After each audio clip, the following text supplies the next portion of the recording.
ओकाड़ा की तहसील रिनाला खुर्द में मंठार रबड़ी के चर्चे हैं। दूध में खुश्क मेवा जात डालकर तैयार की जाने वाली रबड़ी कैसे बनती है, इसी पर बात करेंगे बोल न्यूज़ के नुमाइंदे राव नदीम से, जो इस वक्त कारखाने में मौजूद हैं। जी नदीम। यूँ तो मौसम गर्मा में दीगर पकवानों के साथ मीठी सौगातें सैर फहरिस्त है, लेकिन रिनाला खुर्द में मशहूर सौगात मंठार रबड़ी जो कि अपना एक मकाम रखती है। ये मंठार रबड़ी दूध में खुश्क मेवा जात डालकर तैयार की जाती है।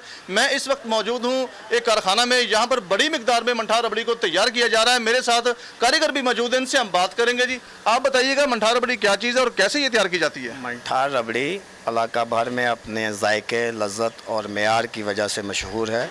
ये हम कम से कम 5 से 6 मन दूध की तैयार करते हैं। इसमें खुश्क मेवाजात, पिस्ता, बादाम और इसके अलावा तो हम बलंगू और गूंद कतीरा इस्तेमाल किया जाता है। जी बिल्कुल, जैसा कि आपने कारीगर की बात सुनी, इनका ये कहना है कि मंठार रबड़ी का एक जो मेयार है, इसका ज़ायके की अगर बात करें तो ये ज़ायके में बहुत ही दिल अजीज़ और लज़्ज़त वाली होती है। इनकी जो लागत है ये बता रहे हैं कि 5 से 6 मन इनकी लागत है रोज़ाना की, जो मंठार रबड़ी तैयार होकर कस्टमर जो है वो दूर दराज से, जो दीगर शहरों से जो वो आकर इसको नोश फरमाते हैं। ठीक, बहुत शुक्रिया आपका।